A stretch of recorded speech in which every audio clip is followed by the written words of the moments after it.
We were able to put together a team of engineers that have been building the radio telescope in Carnarvon to develop and manufacture locally ventilators that were needed at the time because people were dying out of challenges of breathing. I mean, all of this is amazing things that people like us who are in the system would be aware of, but ordinary South Africans would not be aware of because we're not doing enough to actually promote or create awareness of the amazing work that is happening.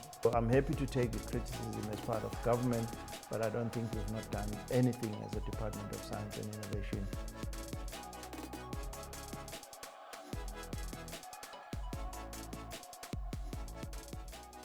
Hello, welcome to Cocktails and Blurbs, a show where the drinks is as spicy as the conversations. Today I am so excited to have somebody who has been in charge of driving innovation strategy for the country for the past 15 years. If a child was born then, they probably would be in grade 10 right now. Ooh. So I've got Dr. Phil Mjwara, who has been the DG for DSI, and his CV is longer than my arm. I'm not gonna go too much on that because I would like him to share with you who he is and also share about where the country is going over the next few years, and if he feels like, do we have any progress for the past 30 years? Did he foresee that we will have a GNU in our lifetime? But that's what we're going to be talking about, and I'm so excited that you can get to hear from him and be inspired, especially the young people, about the opportunities and the future that STEM and science can take the country forward. Thank you so much for making the time, DG. I will always call you DG. So it's gonna be impossible not to, because you also were technically my boss, as a board of tier. Welcome.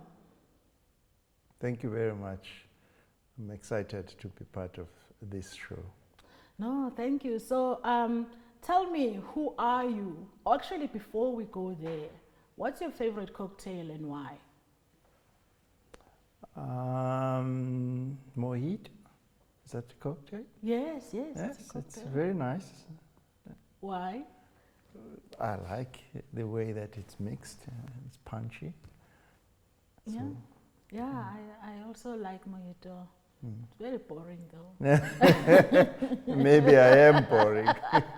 For a scientist, I thought you were gonna go, about, it's got 50% carbon dioxide.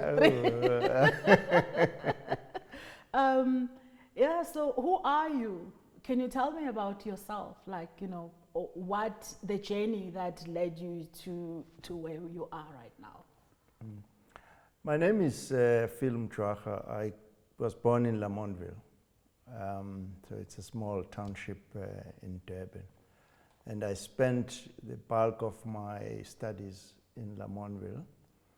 And then I matriculated at a place called St. Augustine's. It was a missionary school somewhere around Dundee. And then I had the opportunity then to go to the university, and I was lucky to be funded by Shell and BP refineries in Durban. Wow. When you land in the old airport in Durban, people would probably remember as you land there was a big refinery which was called S3Ep1. So they gave me a scholarship to go and study for an engineering because they wanted engineers, chemical, electrical, and mechanical engineers. That's the core of the people who build and maintain refinery. And then I finished my BSc at the University of Fort Hare, and then I liked and I enjoyed the physics as a subject. Oh, wow. And then I continued at Fort Hare to do honors part-time because they offered me a job. I then also got to complete my master's at Fort Hare. And having spent a reasonable amount of time in the Eastern Cape, I thought it was time for me to to come to Gauteng. So I came to Wits, did a PhD, and then I also got junior lectureship position. And those helped me because I wasn't coming from a rich family. Yes. My mom was a domestic worker, my father was a driver from a hospital in Durban. So all my university funding was through scholarships and bursaries at undergraduate level. And then for honors, masters, and PhD, I was lucky enough to get a job at University of Fort Hare and at Wits. Wow. When I then completed at Wits, I got a job at UNISA, and that's where I met Rob Adam, who was a predecessor to me at the Department of Science and Innovation. And when we were at UNISA, he then got a job in government post 1994. And then because he knew me and we knew each other, they wanted to start a program in government called Research and Technology Foresight. And he asked me if I could come and run it. And that's how I moved from being a scientist, a practicing scientist, or in the academia to get into government. And that's where I started my policy work. I spent about 5 years in the 1995, 1996 up to 2000. And then I got a job at the CSIR as a director for the Laser Center, and then I became an executive vice president at the CSIR, and then became a DG in 2006.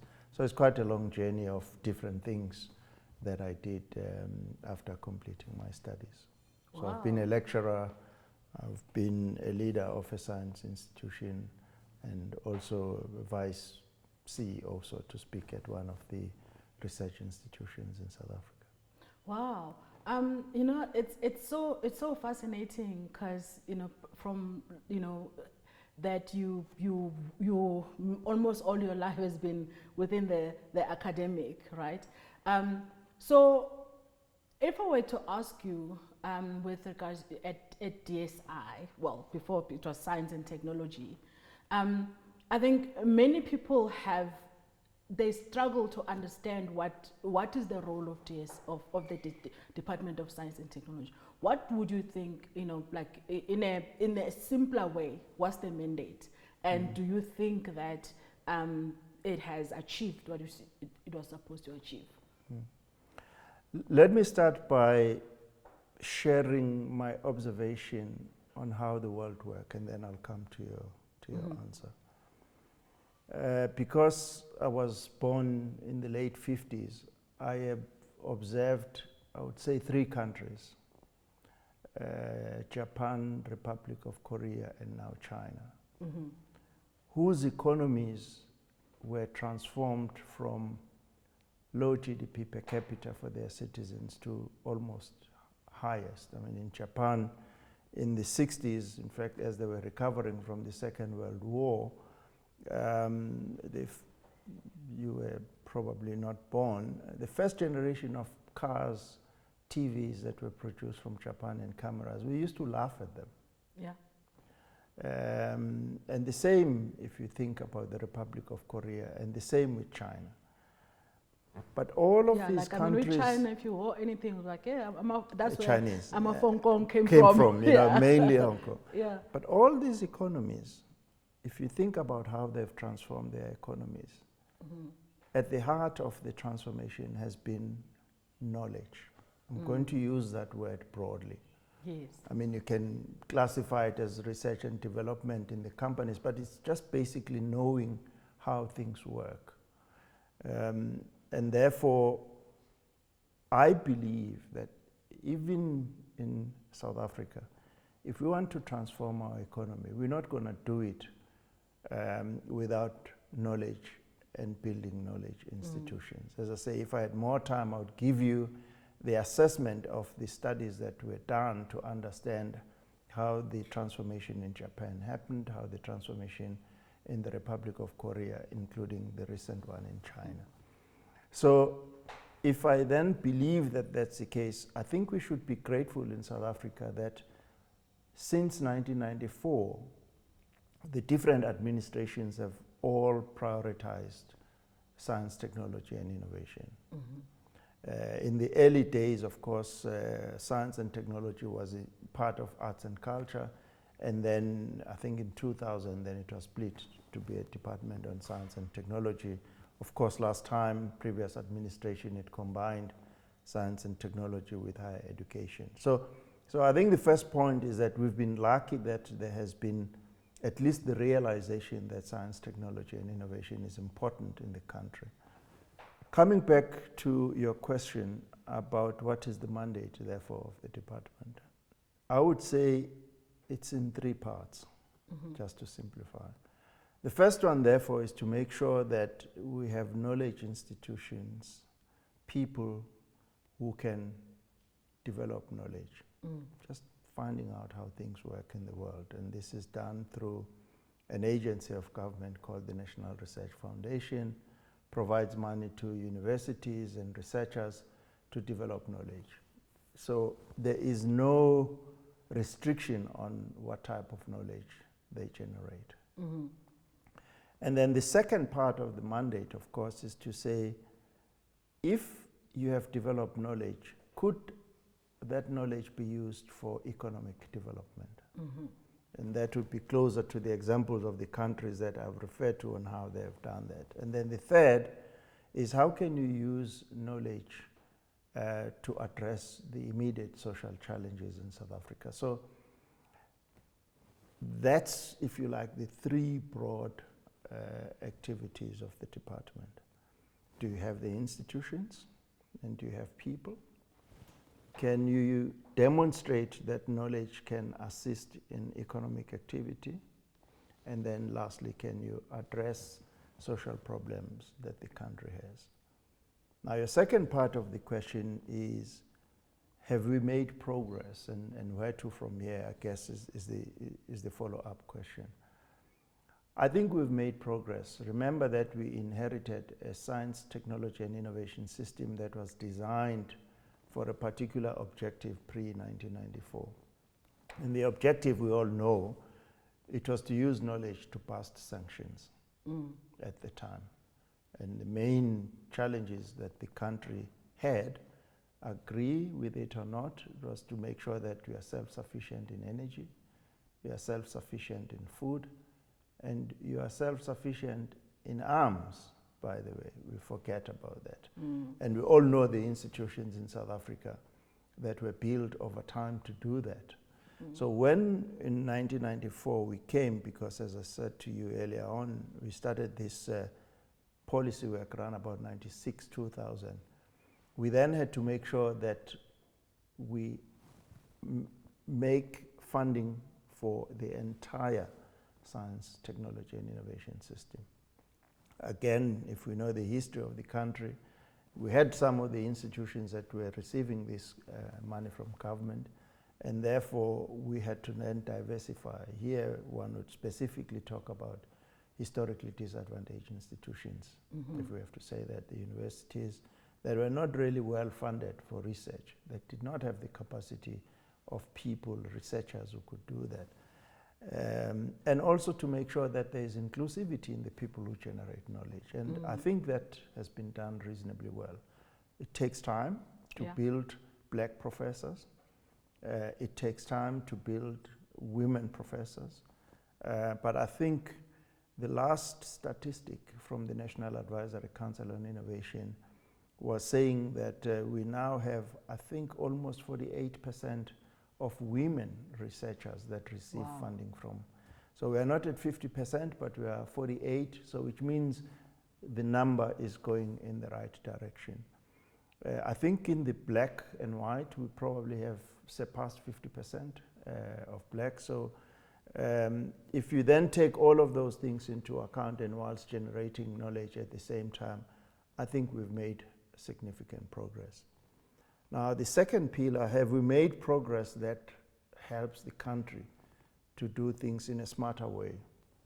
And here, I'd like to take us back to the COVID times, 2, 3, 4 years ago. And I don't think most people know this. So these would be just examples of how we've responded to the challenges that the country has. When COVID started, nobody knew how you would use knowledge to predict the peaks. Yes. And how you would manage the lockdowns. What we can tell you is that this science system raised its hands and it said, we as the scientists can do modeling and we can use different sources of collecting data to tell you when a wave is going to come and is going to go up. For instance, you could look at wastewater and you could detect the virus in the wastewater. And depending on the amount of the virus that you have on the water, you then get a sense that the wave is coming. And this was provided to a structure that was set up by government to make sure that the right levels, you remember, would go to level 5, 4, 3, 2, 1 in terms of... and this was not by accident. This thing was informed by data and the science behind it. The second challenge, if you recall, that the country had was whether the vaccines that we received when we eventually got them were the vaccines that would work for the variants that were prevalent in South Africa. And one of the things that the South African scientists were known for was the discovery of Omicron. I think you'd remember this, which was announced before one festive season, Christmas, and the South African scientists were hated because they then made sure that the lockdowns in different parts of the world. We could not have proper cocktails. Unfortunately, during that period. We had the minister who was against us having proper cocktails. So that was informed by scientists. That we have this variant of COVID, but the question then was, will the vaccine that we have be able to therefore be efficacious? And this was all done by the local scientists who are now globally respected. And we were working with those scientists to inform, I think, the structure that the president had set up in the country. And one of those scientists won a Nobel Prize, I think, from the US, I think. Exactly. And happened to be not white, which is... I think, and then the third big challenge during COVID was the fact that, if you recall, the global supply chains were disrupted. It was not easy to get things outside of the country. Everybody had to make sure that what they needed was produced for its citizens first before you export. And one of the things, if you recall, that we were running short of at the time of COVID was ventilators. And we were able to put together a team of engineers that have been building the radio telescope in Carnarvon to develop and manufacture locally ventilators that were needed at the time because people were dying out of challenges of breathing. Can you, but listening to you, talking to you, do you actually realize that one of the biggest problem in South Africa that we have right now is communication? Because, I mean, all of this is amazing things that people like us who are in the system would be aware of, but ordinary South Africans would not be aware of, because we're not doing enough to actually promote or create awareness of the amazing work that is happening. Yes and no. At the macro level, I agree with you. There's a lot that still needs to be done as far as communication is concerned. But there are initiatives that are trying to do this. Let me start with the young people, for instance. Every year, the department has what is called the National Science Week. The National Science Week is launched in one of the 9 provinces. It rotates from one province to the other. And then after it's been launched, I think this year it was in the Free State, all provinces are supposed to work with science centers that we have across all provinces to excite young people, or an enhanced, exciting set of initiatives for the young people in South Africa.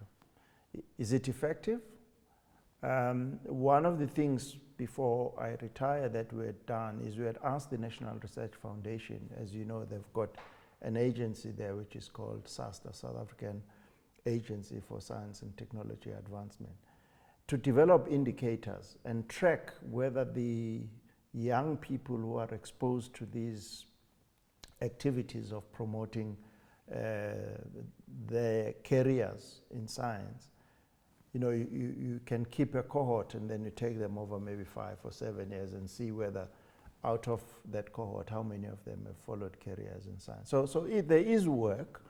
Maybe again, it's not communicated enough, but I'm just simply saying that's my yes. The second part of the yes is that the agency, South African Agency for the Advancement of Science and Technology, has now been given a proper mandate. It's under the NRF. And the mandate is to really have public awareness programs in South Africa. So this is not only targeting, you know, the young school-going children, but the public in general. So this is a new policy that was developed, I think, about 2 years ago. And thirdly, to ask all institutions that receive money from the government to earmark 4% of their budget towards communication and public awareness. So that's my yes. Is it effective? Does everyone know the things, examples that I shared with you? I would say that there's still a long way to go, and maybe that's the reason why I agreed to come and participate in this podcast. That's a smart answer. But I mean, I think, as you're aware, I work a lot with young people. My passion is children, you know. But I feel like, you know, what I've seen, I mean, you mentioned South Korea, you mentioned Japan, and mentioned China. And one of the main reasons they've actually been able to, you know, to pivot from poverty to become, you know, where they are right now is that they invested in education, basic education. You know, Japan actually at some point was producing more STEM high school graduates than the United States, than anyone else in the world. And because of that, then they were able to, I mean, when you mention South Korea, we know that they've, you know, because of Samsung. Actually, you know, when I read about Samsung, I mean, anybody who's interested in what the DG has said, please find the book, The Disruptive Innovation by Professor Christensen, the late Professor Christensen. He's done a lot of research on that. And also that China has been one country that has been able to move everybody from, you know, from the poverty level, right? So, and that has been done because of investing in basic education. And so for me, my gripe with the Department of Science and Innovation is that the interventions are at university level. It's already too late. And you talked about the Science Week with regards to school, but we know that now only, pre to COVID, I don't know the stats now, 25% of schools in the country were teaching pure maths. So now we have the majority of, we don't know, probably more schools have dropped math because, you know, schools can drop on their own. So if we are doing that, and with everybody, most of our children going for math lit, how are we thinking that we're going to reach that level? Because as much as we've seen the black science, like, I mean, especially in accounting, where we started seeing more black children doing accounting, is purely because SACA has been doing a lot in that and providing passes, but also, you know, talking and doing a lot of talks and you know, what is required in terms of communication in primary schools. But we're not doing that with regards to science, right? And my question is, in your tenure, what have you done with regards to working with basic education, but in terms of making sure that there's that understanding to say, as a country, there is no way that we're going to become that knowledge country that we want to be if we are not producing you know, enough young people. And now I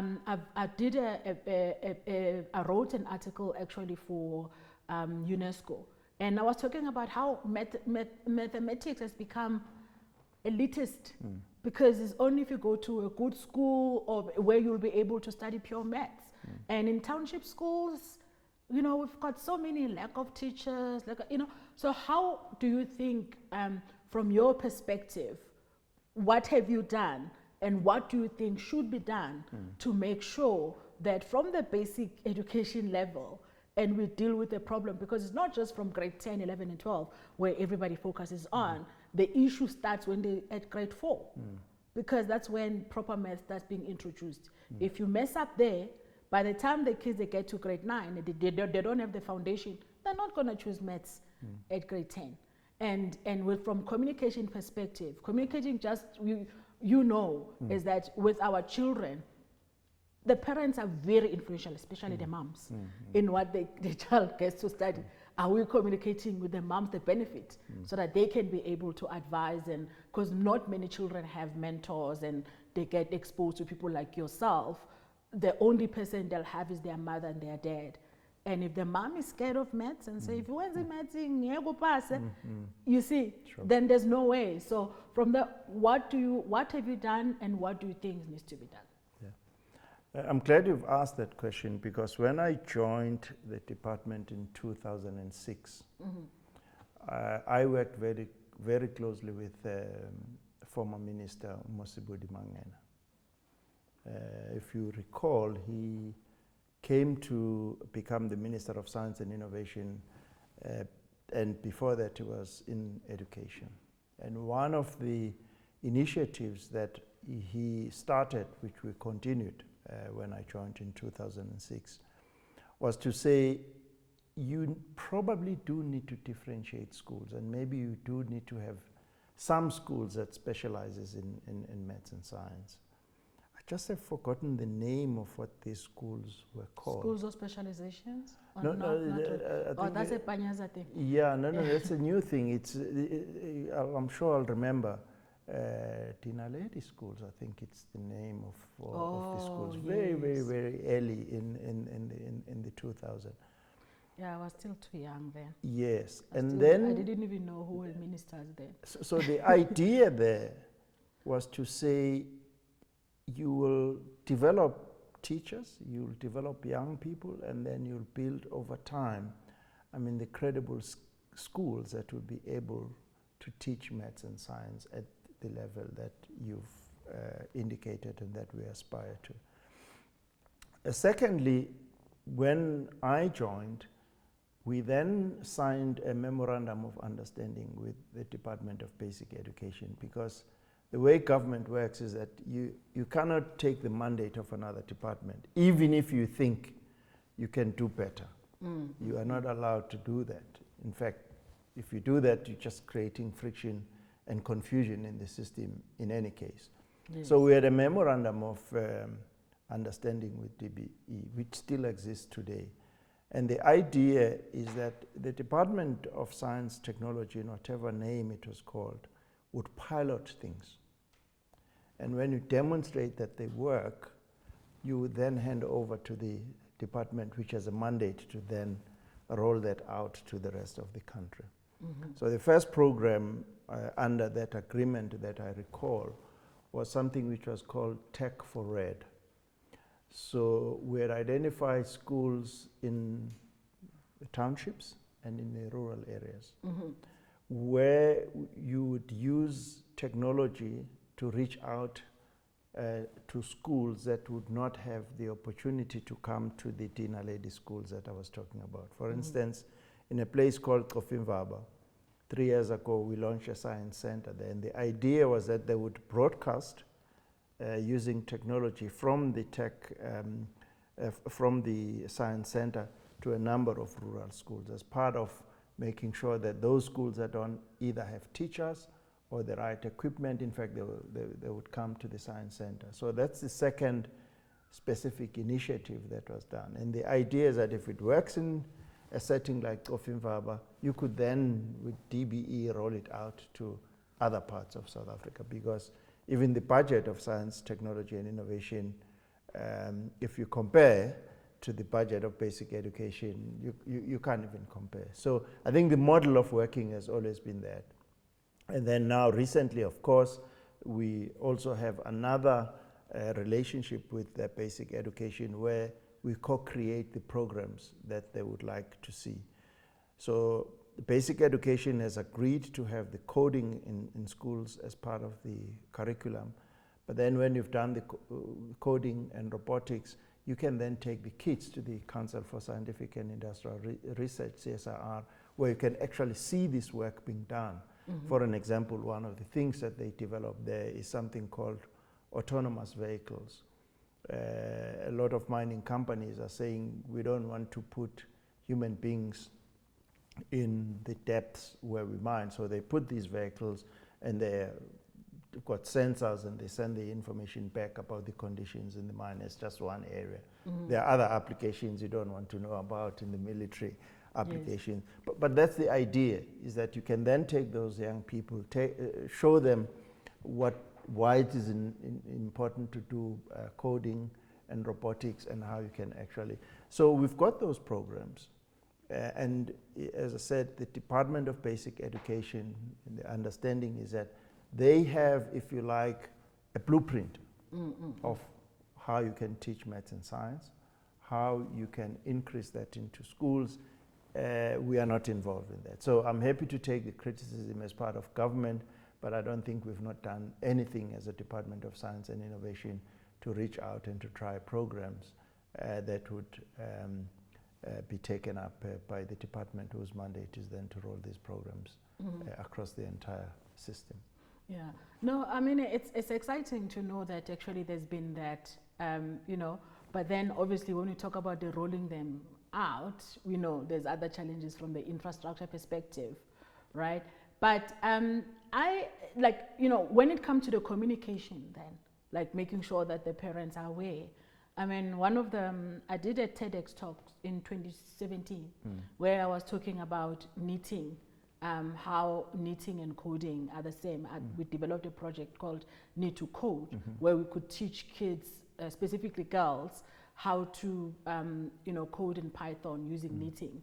And that was used with getting the grandmothers, because they're the one who still knit for the amaputis for abantwana and all those, to say, okay, how then can you get the grandmothers to teach the girls how to knit, but making sure that this older generation skills is translated to the next generation, but using the 21st, so that the kids can learn, because I mean, a pattern and a Python, they're like exactly the same. And knitting use the same loops and exactly as in coding. So those same principles, you touch it from the repetition, all of that, you find them in knitting, you can, but then it means that then you get to educate the grandmother about today's, to say, if you know how to code, that is why when you change, you use basic things, like when you turn on a TV, you press a button, somebody wrote a program to make sure what now press a lana. So what we're teaching your children is to do these things. Sure. So now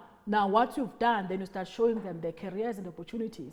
Then now you have the mothers, and the grandmothers who can be now serve as mentors and role models to the kids, and make sure that you can get as many girls as possible to be interested in STEM.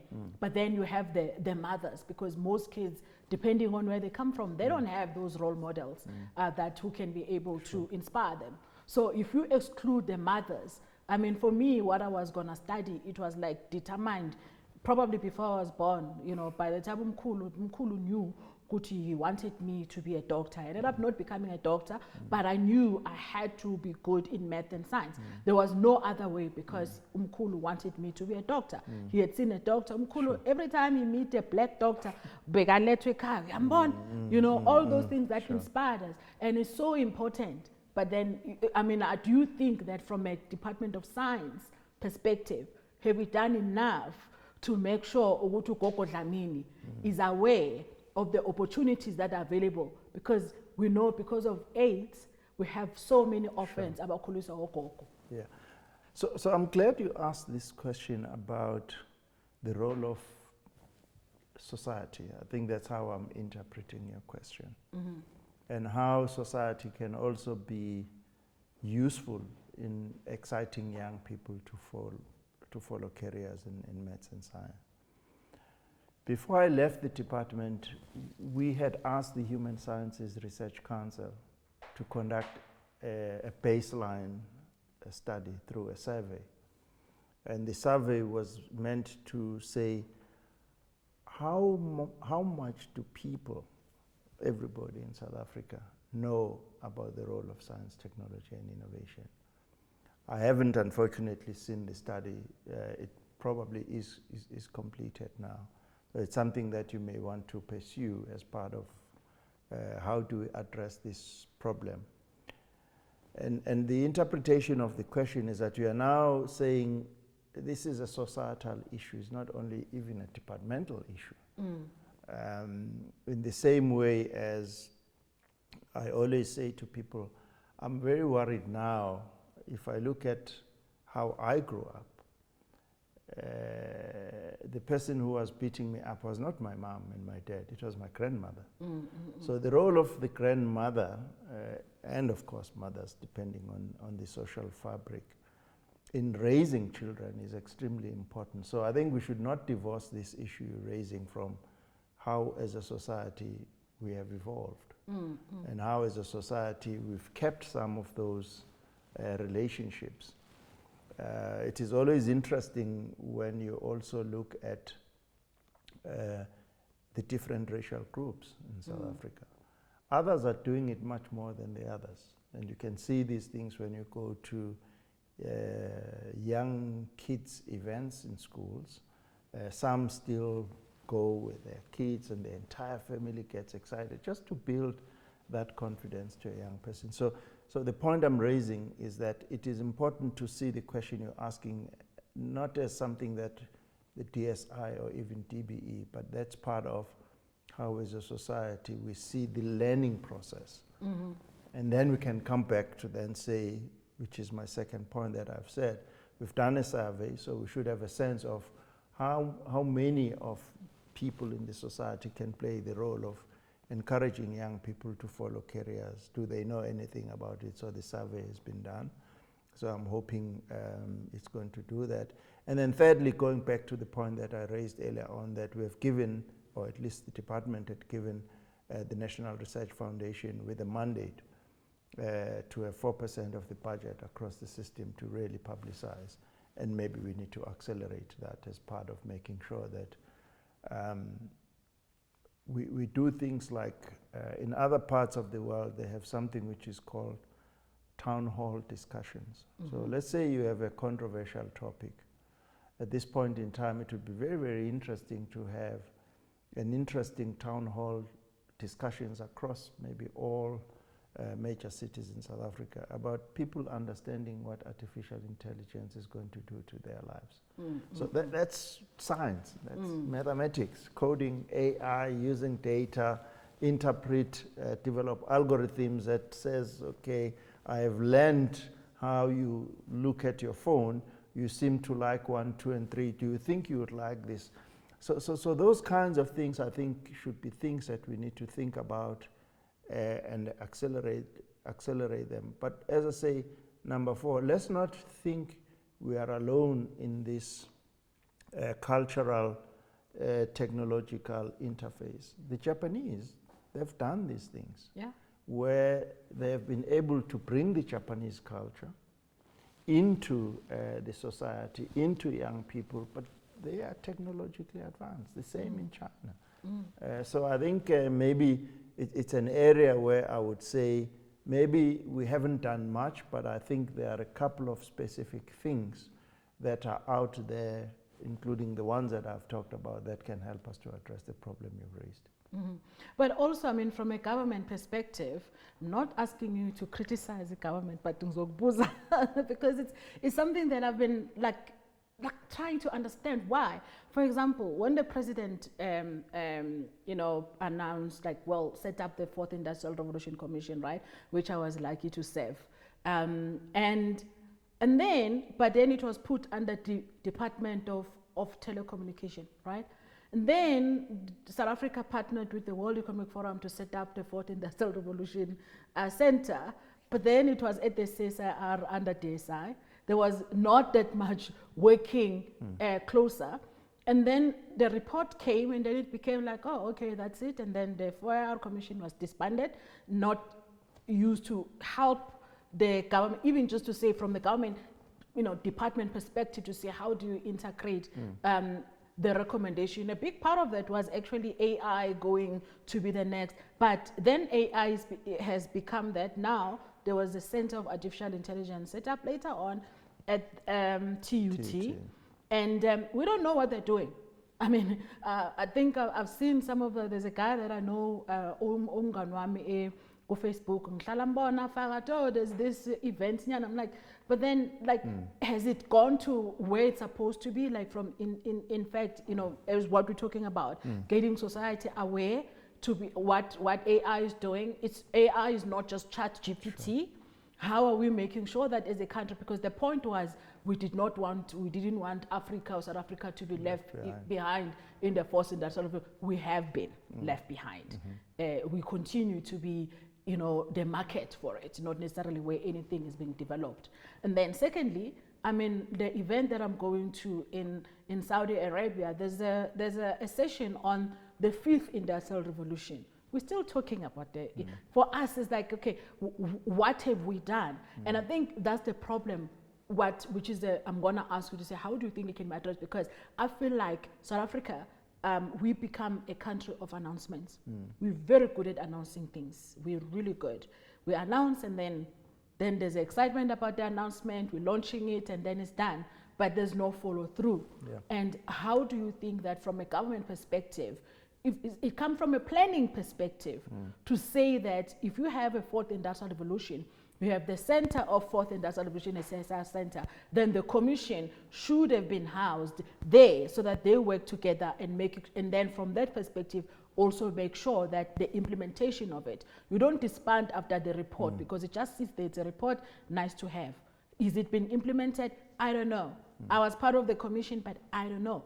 And how are we making sure, especially when we have something that was driven from the presidential level, and then it ends up iphelele moyeni. From the planning perspective, as a DG, I'm sure you must have your own DG nyana imbizo. I mean, how do you, from that perspective to those, if you've been watching a lot of crime thing with me, there's the secret society that runs the country. Are we making sure that we do things the right way? Well, I'm a retiree now, so I'm not part of government. That's not going to absolve you, DG. No. I want to. Yes, you've retired for 3 days. I want to start there to contextualize my response. Okay. That's why I'm asking you, because if you were still serving, you wouldn't be answering. Yeah, I would answer the question differently. So that I'm retired, but if the question is, when you were there, would you have done things differently? And then to answer that question, I'm going to share with you what the department did. And then the third response would be, is there a way in which we could coordinate better? So now I will be responding as a citizen, a South African citizen. So as a babo, yeah. So retiree is clear. The second thing is that at the time we left in the department, we did 2 things.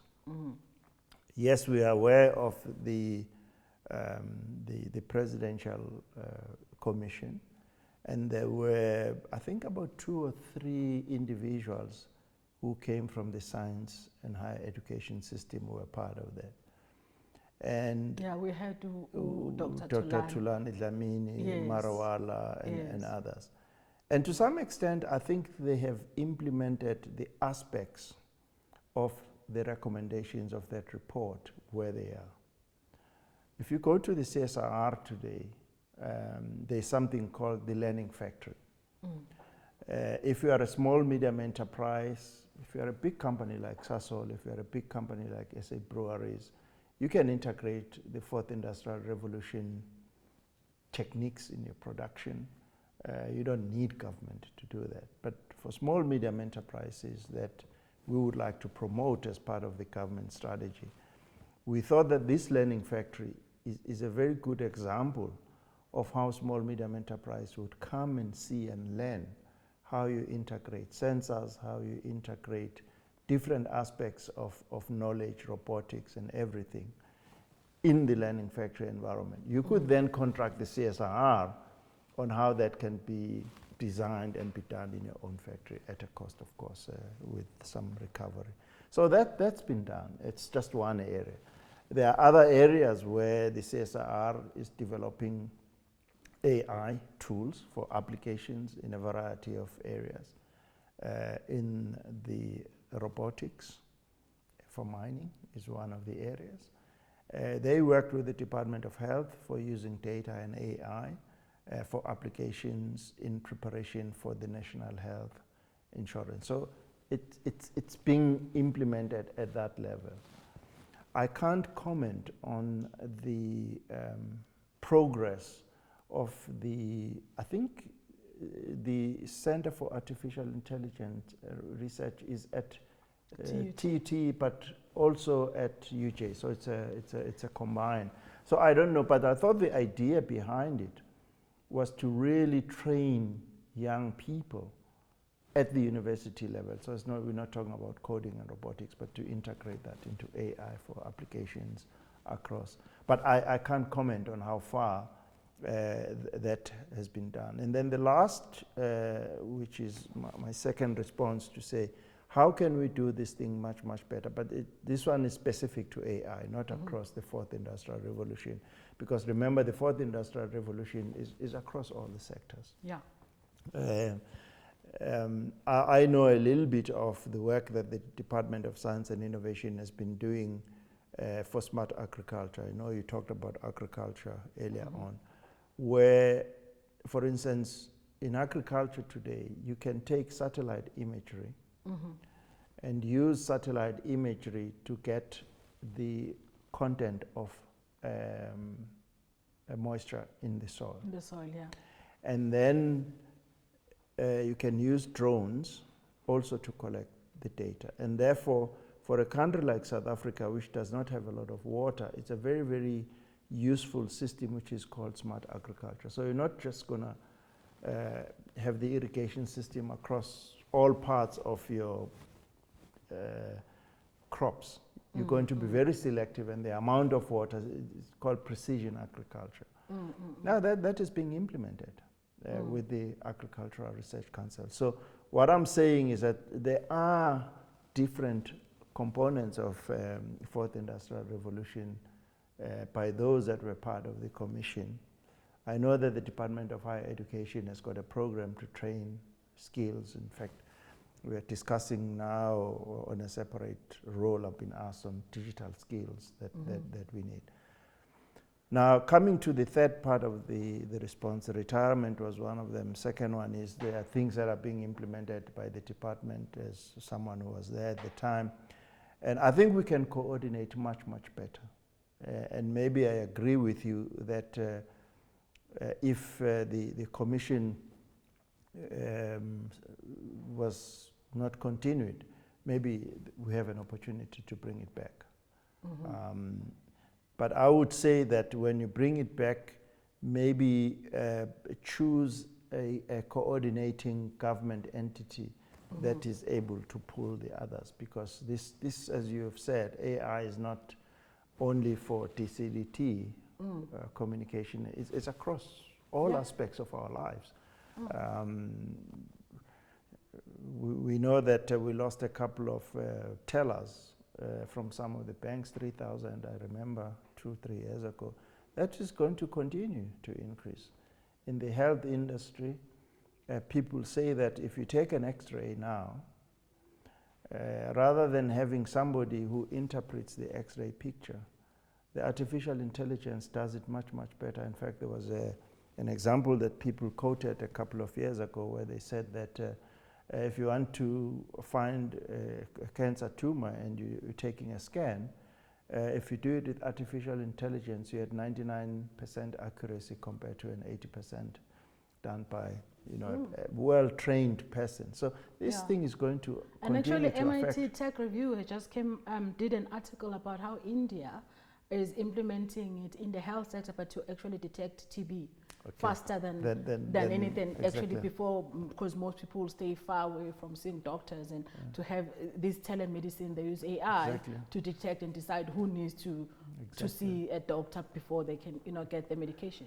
So I do think that we still have room. Yes, we are left behind, but we can catch up very, very quickly by having a better coordinating structure within government. Yeah, but again, I'm trying to say the question is similar to the other one. There are systemic challenges we have as a country, and we need to quickly figure out how we address that. The one you raised earlier on about the role of grandmother, mother in kids is another one, where it's across departments that have to work together. Yeah. This one of AI and how you coordinate better, I think there's room for improvement in South Africa. And social development, which has this, because they've, from those who are getting the grants, child support grants, then you know who. Exactly. We already have that data, so we won't even have to go and ask, right? So those are things that we can be able, use, because I mean, with my kids, I'm more involved. And it's not because my husband is not involved or but because of the way women are. And the way the children are, they more kumama than they do with ubaba.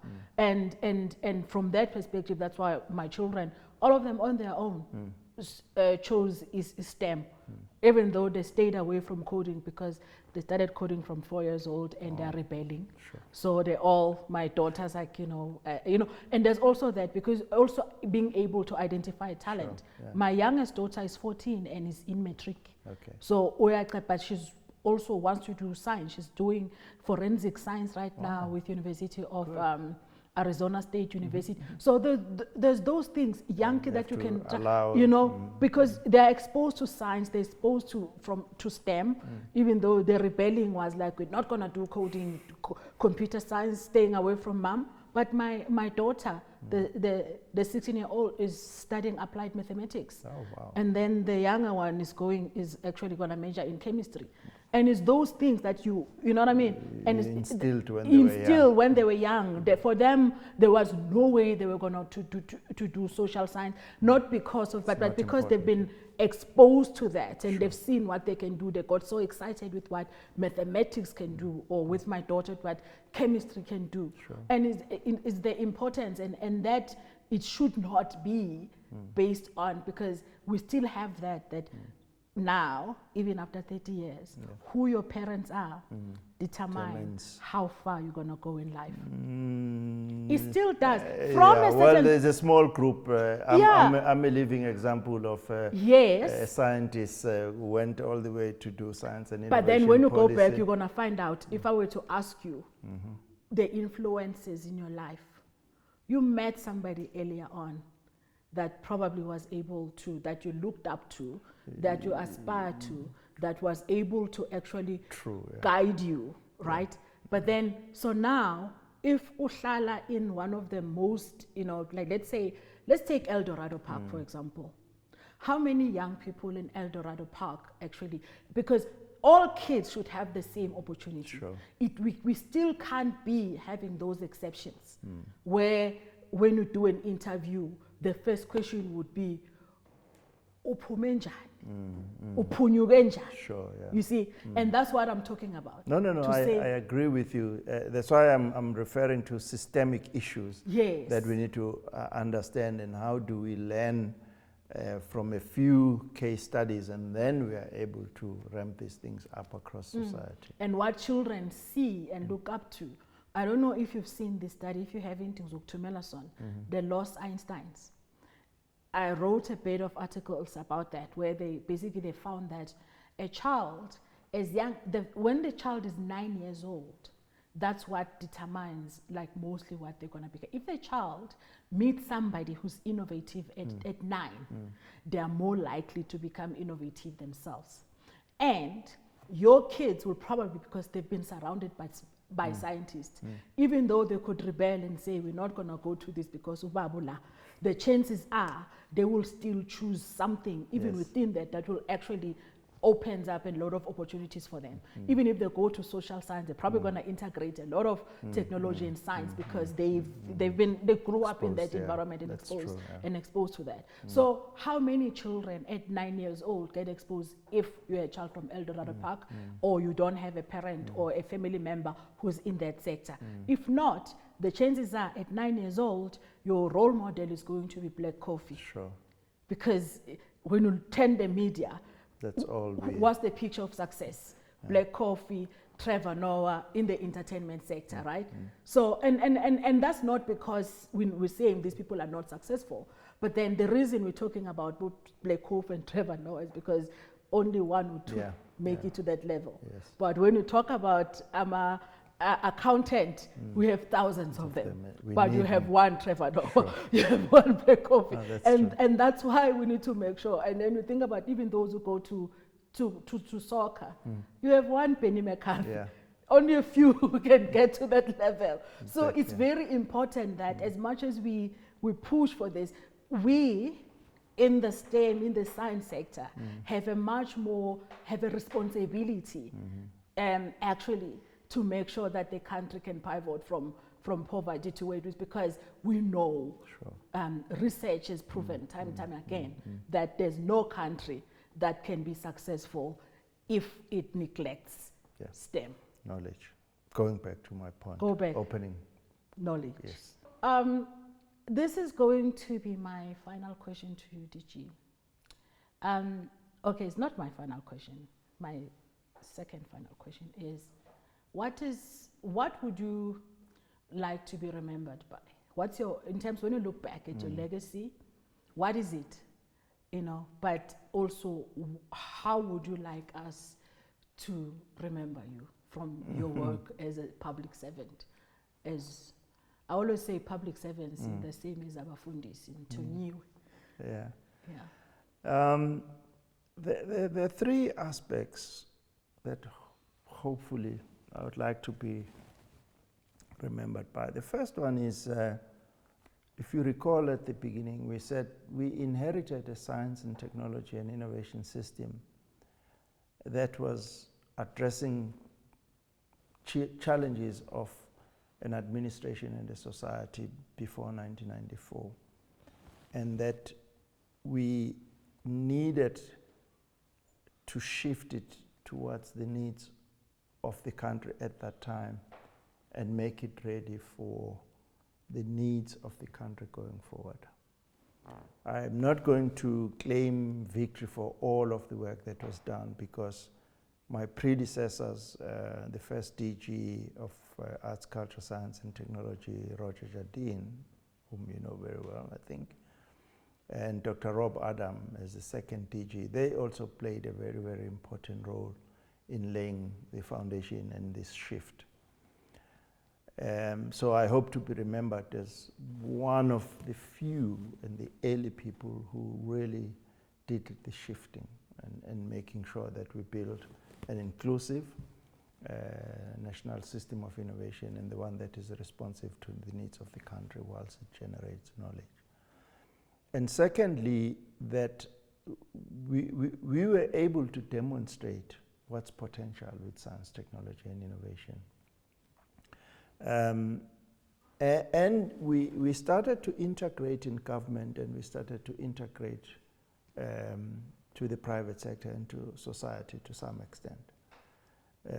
I did give an example of the work we did in government during COVID that was specifically to support government. There are other initiatives which we believe have demonstrated what's possible, and they need to be taken up. That would be my third point. So the second one is demonstrating what's possible. As I say, the one example was COVID.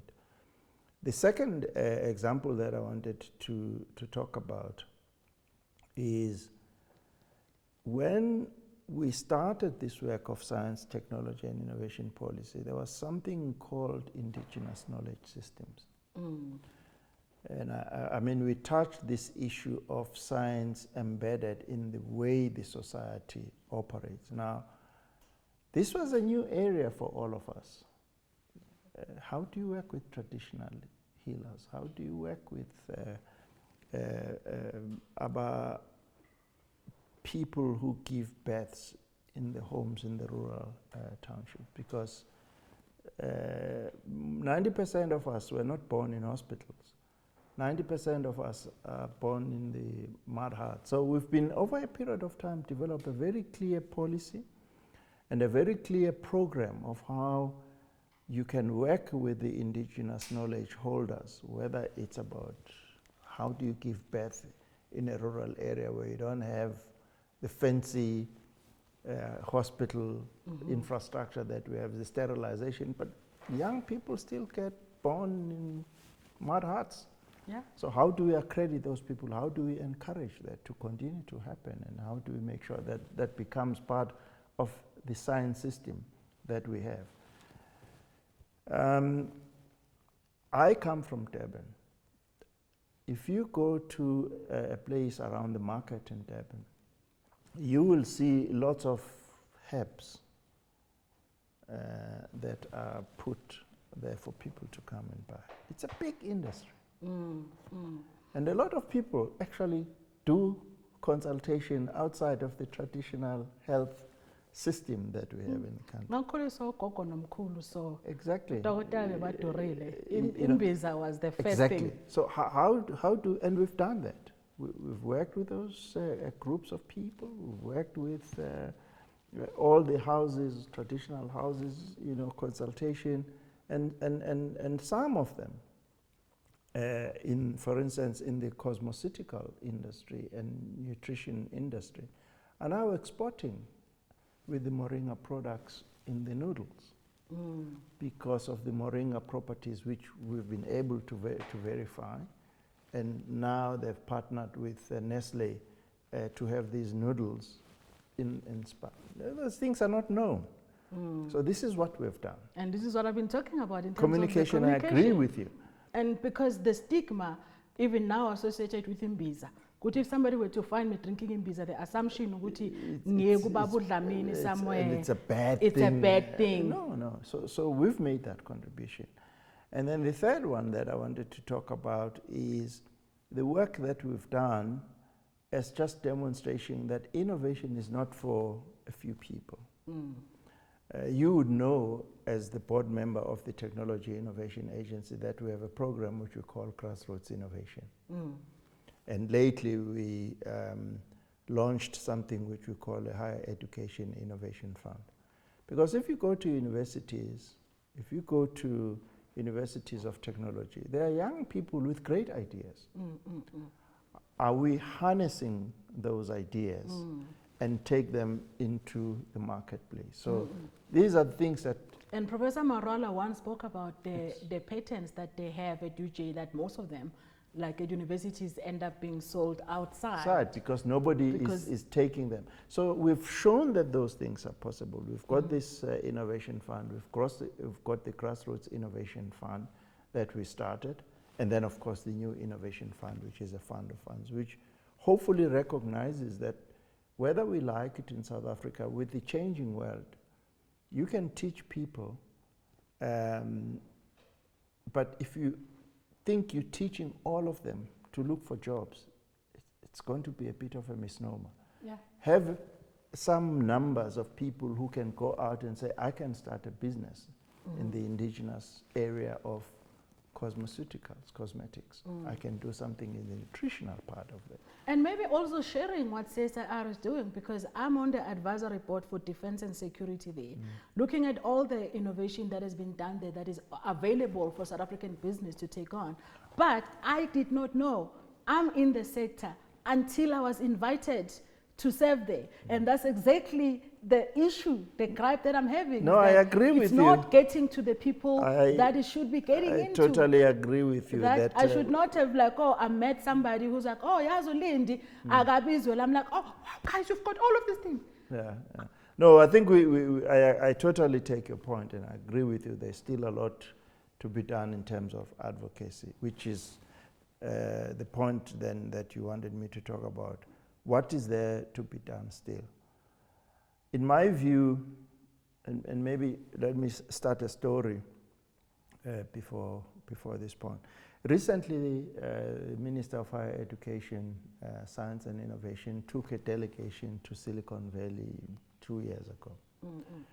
And he said, I just want us to understand the ecosystem. You know, why is it that so many of the big companies, Google, Apple, and others, have come out, Elon Musk, why are they there, you know?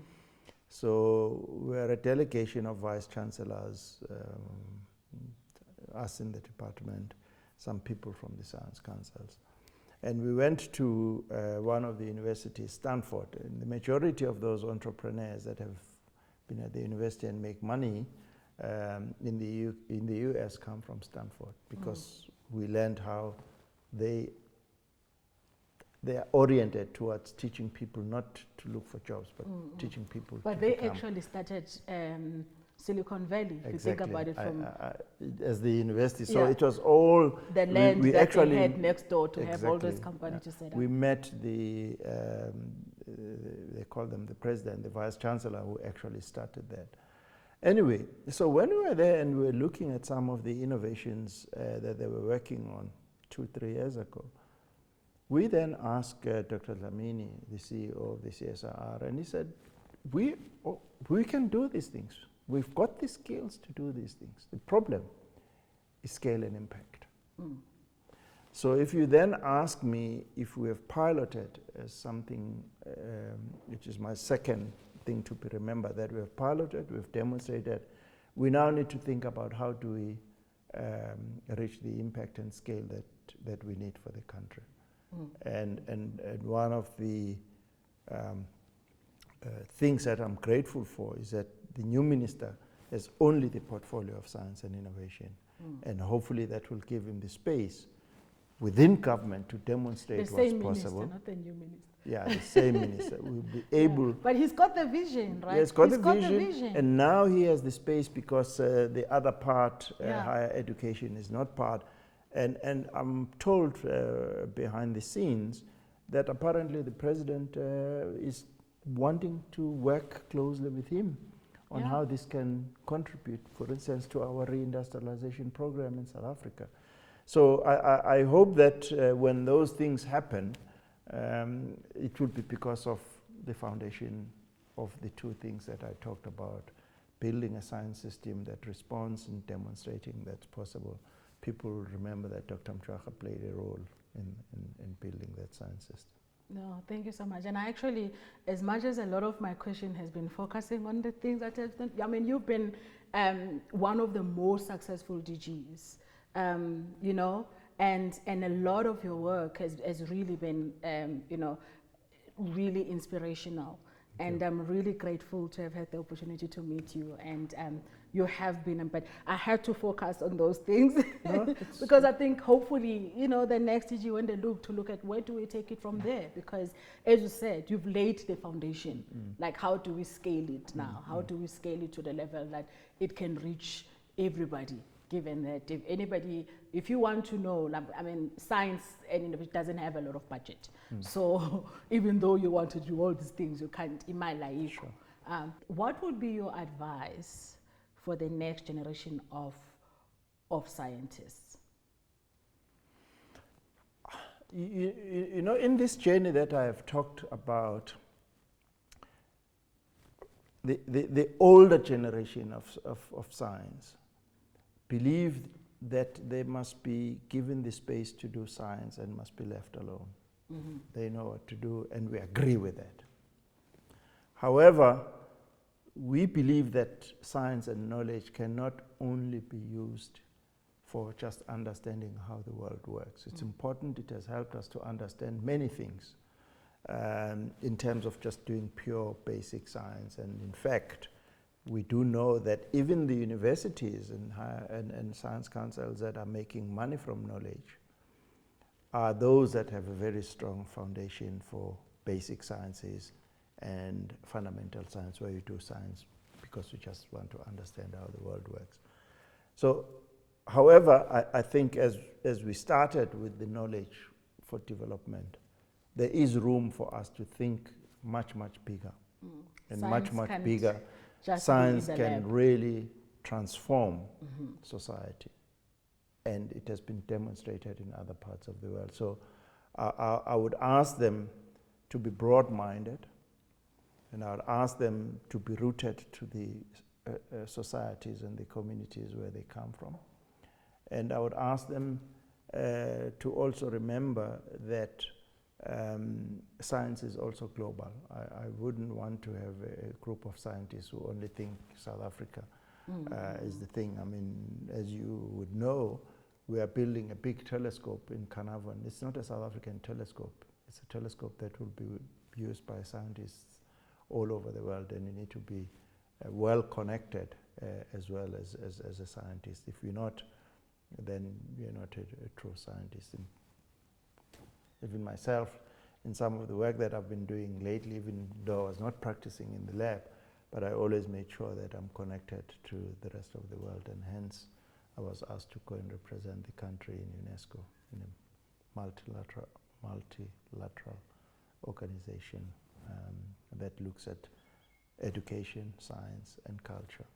You remember we talked about culture, society blended with science. Yes. So I hope I'll be able to bring all of this knowledge so that I'm able to advance the discussion and the debate and the role of knowledge in development. Wow. No, thank you so much, DG, and thank you for your time. So this is the final question that I ask everybody who comes to my show. If you were to design a cocktail that represent who you are, what would be in it and what would it be called?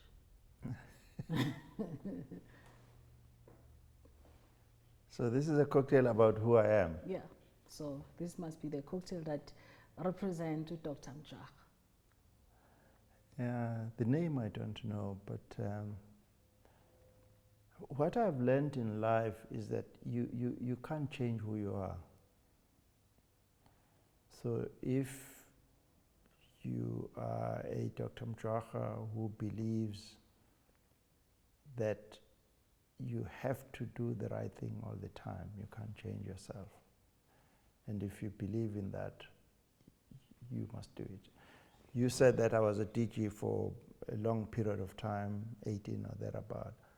I think it's actually believing that you've thought about something, it's the right thing to do, even if you have to be fired for it. And therefore, in the process, what we didn't talk about is that a DG is not successful alone. He's successful because you are able to harness the knowledge of the people immediately in the department that you work with, the ministers who give you suggestions and instructions, and the people in the entire system. So the second characteristic of this cocktail is you need to be able to listen to what people are saying and don't feel intimidated about it. Your job is to integrate all of those inputs into something that makes sense to take forward. And then I think the last one is it is important to have some kind of support. The work that you do as a DG can sometimes be lonely. So from a cocktail perspective that would be where we add whiskey or brandy. Exactly. you really spicy. Do need support, whether it's your family and children, but some key people that you know, even when you think, is this the right thing to do? I know I can go to Lindy and say, I don't know how to navigate this. You know that this person will say, what you think is wrong is actually the right thing. So those would be the three. Okay, so I'll tell you what I think the cocktail would be next time. But thank you so much, DG, and thank you for your time. And I wish you all the best in UNESCO. And I know that you will represent us well, and hopefully you'll be able to take everything that you have done, the impact at a global level, and also creating a platform for us to also, reach that level. So thank you so much. I wish you all the best. Hopefully we'll meet in Paris. As I said, if I go to Paris now, I can't afford a hotel. So thanks for the opportunity.